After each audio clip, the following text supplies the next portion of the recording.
Alright guys, so today we are going to prepare a wolf skull for boiling.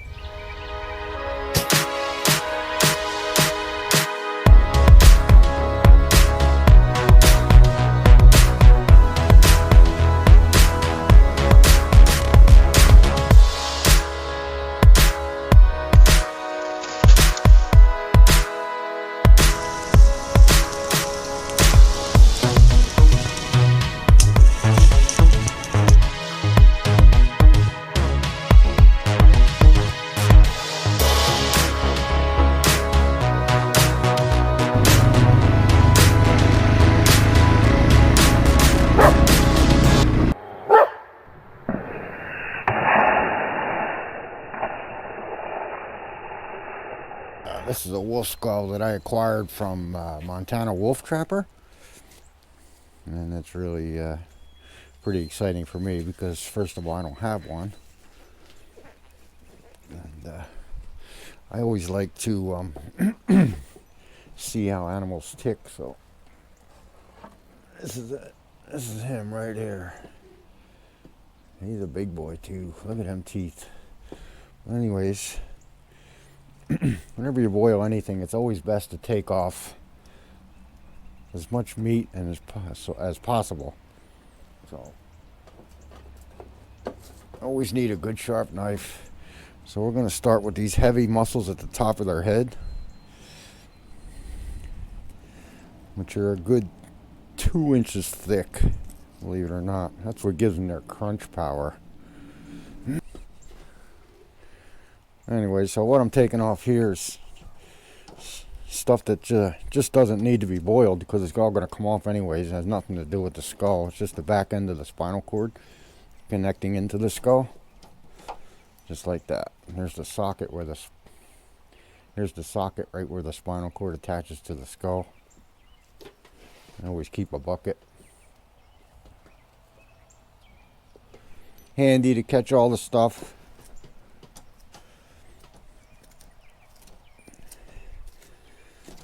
And the more you remove, the less time it takes to boil, because you're in for a good 2 hours of boiling. Look at those muscles. That gives them their crunching power, that's for sure. These jaws go all the way up inside to here. That's why you can't just cut them straight off. I could just tell just by handling the jaws of this animal, if he was ever to get a hold of you, he's going to mess you up in a hurry. He's definitely designed for biting, that's for sure. That's freaking awesome. Just to give you an idea, these bottom canines, that's a good inch long right there. And the top ones, this one's a little worn off. Looks like it's snapped off. This one's snapped off. The other one, it's just about 1.25 inches. But the way the teeth are designed are really cool. And we'll go over that once it's all more presentable after I get done in a couple hours.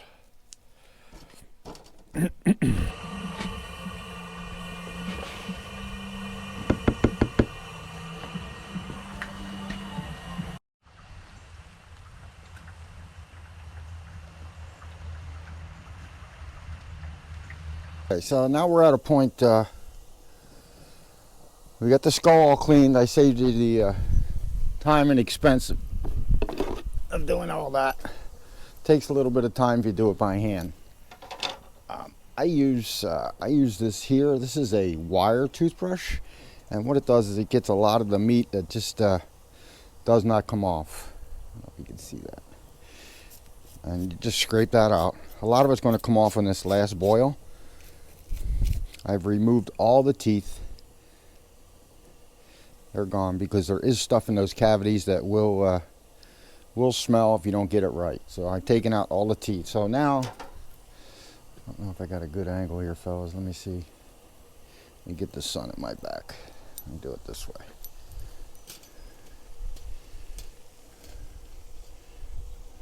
There you go. Okay, I've removed all the teeth. I've used the wire brush and cleaned it off as best I could. and there's these little holes through the skull where the nerve endings go, and you could buy these. We used to call them pipe cleaners back in the day, but I don't think many people smoke pipes these days, but you can get them at the dollar store for $1. And in these little holes in the skull is all where all the nerve endings run. You can just run that stuff through there, and it's going to come out somewhere. Most likely you could see it inside the brain cavity, just to make sure everything's cleaned out. In and out here, just like that. Does a real nice job. Okay, so the teeth are gone. So what I have in the pot going now, this is to whiten it. You can see any bone that you freeze is going to turn black when you pull it out. So I try and get them as white as possible. You can't use bleach because that deteriorates the bone. So bleach is a no-no, but peroxide is a good thing. So I have just enough water in here to cover the skull and 1 quart of peroxide mix. Just as a disclaimer, I don't know if it's any good to breathe this stuff in, so you could do this at your own risk. So I'm going to put this in now. You can see the black that I want to get rid of, and we're going to see what happens. So the skull goes in. Jawbones, they always come out nice and clean. All the teeth cavities are gone and cleaned out. I'm going to drop them in there. And it usually only takes like 10 to 15 minutes. And we'll see what happens from there. Alright guys, so that's it. I pulled it out of the water, and that's what it looks like now. And what I'll do now is, it's very important to let the whole thing dry out. It's been boiling for an hour and a half. That's usually my time to boil them, for an hour and a half. And then clean them out as best you can, and then boil for another 15 minutes if there's some stubborn stuff, and then that's it. If you go too long, the teeth will split, and then you'll have a lot of problems. It's better just put the time in and scrape the meat off as you need to. Just to give you an idea how big these wolves are, if you're not familiar with them, this thing is, this is probably one of my better coyotes right here, in the 55 to 60 pound range, and that's the size difference right there. So that's how much bigger they are. So we're going to talk about that at the end of the video. I'm going to compare all three, the fox, the coyote, and the wolf. Now the next step is to let it dry overnight, and then we get to put all the teeth back in, which is a whole nother deal. So I will bring you back in tomorrow, let the sun dry it. The sun is pretty powerful when it comes to bone. It'll turn them white. I'm sure you've seen it plenty of times in the field. And that's going to be it for right now. I'll bring you back in when we're ready to do the teeth and put it all back together. Okay, so this is where we're at. We have the skull all nice and clean and white. I took the, I want to get that damn thing a little bit. I took the liberty of putting the teeth in already. When you mess with teeth, they only go in one way. So you really can't mess it up. It just takes a little bit of time, and most of them snap in like a good puzzle. And you can't put them in backwards. You can't do anything wrong with teeth. You just have to take the time to sort out to see where they go. These are the shear teeth. These are the grabbers, of course. And these front teeth here are like wood chisels. They all face the same way, inward. And as far as teeth go, that's it. When I pull the teeth, I soak them in pure peroxide. So that's what makes them nice and white, unlike the skull. I'll show you the difference later between when you freeze a skull and when you don't, and just boil it fresh. These are the jaws. All the front teeth still have to be locked in. That goes like that. And then they match up. Everything just matches up perfectly. Like I said, this tooth right here will not go in backwards. It just will not line up. So you just have to turn it around or flip it around, and then they all line up.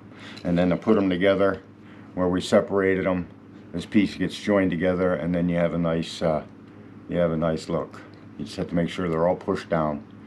So to join together, I used to use glue and crazy glue and epoxy and all that stuff, but now I use baking soda. I don't know if you guys are familiar with this technique, but it's baking soda and crazy glue.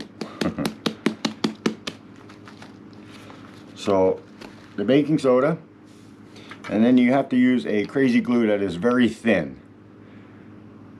It's made by Starbond. You can get it off the internet, Amazon, very cheap. So when you get that all ready, now when you mess with this stuff, it is instantaneously glued together. So there's no messing around. So once you get your jaws lined up, this is what you have to do first. You have to get them perfectly lined up exactly where you want them to be. And they do mesh together pretty well, so it's not that difficult. And what you have to do is how I do it, is I pinch it all together, I push all the front teeth down. Because like I said, once you dribble that crazy glue onto that baking soda, it's going to be an instant bond.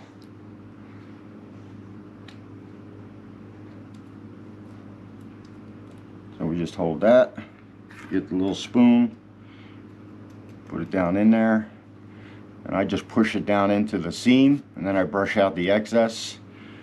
And then just, now this is in real time, just a couple drops right on that crazy glue.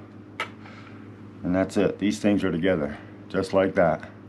Now, before I put any more on, I mean, I could pull on it and not break it apart. I always make sure that everything's going to line up first. So these sockets right here, the sockets right here, with the back of the jaws right here, they sit right in there. So you just have to make sure that you're all nice and lined up. Everything's nice and straight. Looks good to me. And then you can go ahead, we'll lock the teeth in after we get the jaws glued together the way we want them. So we have another seam here, and this stuff turns white too, so it's really, it really works great. We're going to fill this whole seam in with baking soda. We're just going to tap it in.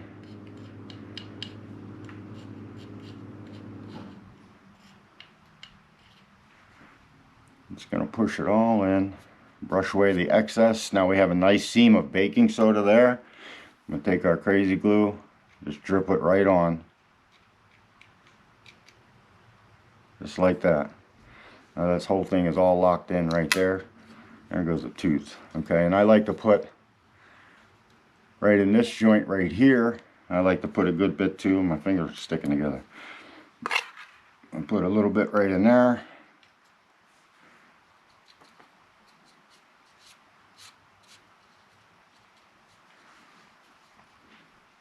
Couple drops, let it soak in, and that's it. These will not come together. Solid as a rock. But like I said, you have to be sure where you want it to go, because you're not going to change it after it's done. You're going to have to break it apart, which you really don't want to do, because you're trying to be as careful as you can. You don't want to mess nothing up. Okay, so for all the front teeth have fallen out, so I have to put them back in. Like I said, they're only going to go one way, biggest to littlest. Put the two big ones on the end. And then the mediums, like that, and like that, that, and then like that. Okay. Now all the teeth are in, nice and straight. Get a good smile. Now what I do to lock the teeth in is the same process. I'm going to just put the baking soda right along the bottom there, right where the teeth meet the bone. And like I said, it turns white, so you really can't see it after you're done. And put a couple drops right there, right there. And just that fast, they are not coming out. Just like that. And you can't see anything in the front. Turns out great. Okay, so those teeth are here. I got an extra tooth that fell out. This is one of his molars that snapped in half. Both of these are snapped in half. So this one here, just going to throw a little glue, actual glue in there. And then just put the tooth back in. Alright, so that should be that. Okay, so that's it. Nice and solid, it's perfect. Okay, so now we're going to take the top part. All these are all locked in. Everything's ready to go there. Now we're going to put them together.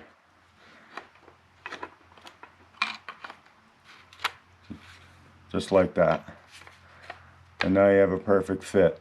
Now I don't really care to leave them locked in like that.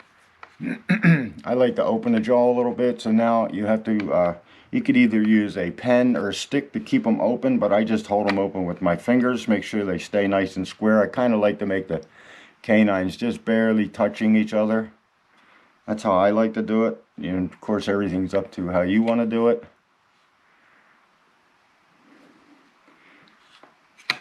You just have to be sure that everything stays nice and square. So I like them open just like that. So what I'm going to do, one side at a time, right in the joint where they meet, a little baking soda down in there, little thin set,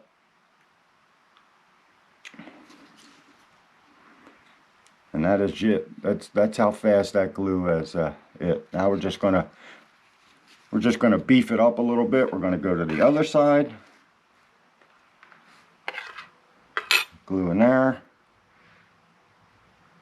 baking soda, done. And that's it. Now I'm going to come to the back of the skull where I have a pretty good gap right there where they lock together. So it's going to give me a pretty good opportunity to really lock them together with this system here. I don't know if you can see real good right there, just like that. It's going to dump that baking soda in there. You're just going to drip the crazy glue right on that. And that's one side. Same thing for the other side.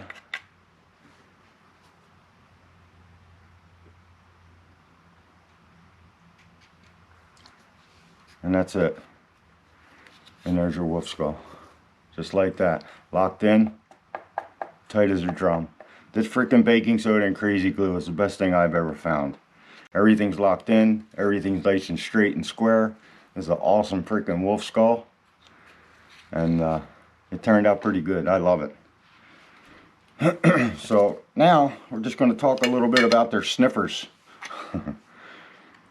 Now we could do the comparison first. I have a Coyote skull here. This, like I said, this is one of my I showed you earlier in my last earlier in the video. I compared them together. That's the size difference right there. You can see the difference. This coyote right here weighed close to 60 pounds. And I don't know how much this wolf weighed, but you could see just how massive those things are. And if you really want to see a comparison, I have a fox skull. This is a fox right here. That's a fox. Fox, coyote, wolf. This one eats this one eats that one. Or kills them. Just because. But as far as the nose goes, I'd like to talk a little bit about how they can smell as well as they can smell.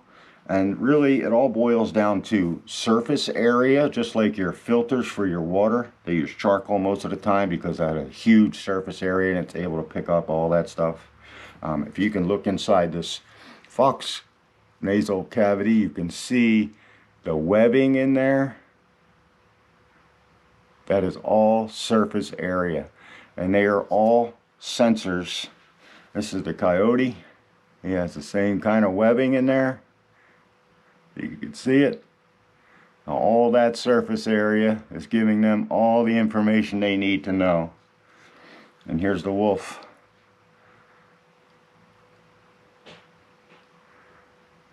It's freaking awesome. Now they have all those sensors. We have, as humans, we have 5 million. The canines have 500 million sensors. So you can see how far behind when it comes to scent.